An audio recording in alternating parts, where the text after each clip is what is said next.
sve je sad. Imaš uputstva, ali gledaš to sa strane.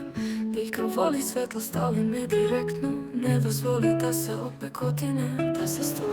Zalivanje nije nauka, veruj mi. Lažno, ali ne preplavljeno, sve piše tu.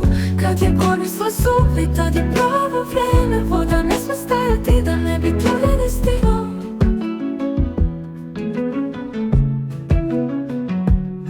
Temperatura, vlažnost, sve jasno piše. A ti se praviš da ne znaš, ne brineš da to prskaj listove, da zadržiš vagu. Postavi je na vodu, neka diša u miru. Zalivanje nije nauka, veruj mi. Lažno, ali ne preplavljeno, sve piše tu.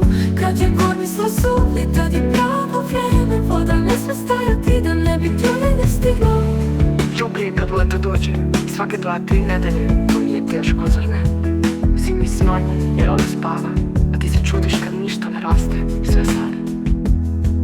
Presaditi to je lak zadatak.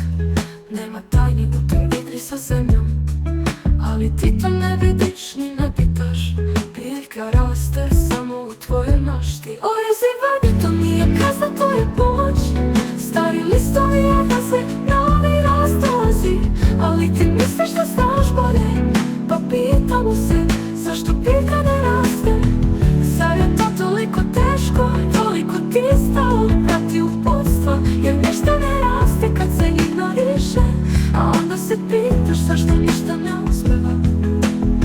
Jednostavno, ako ne slušaš, ona neće rasti.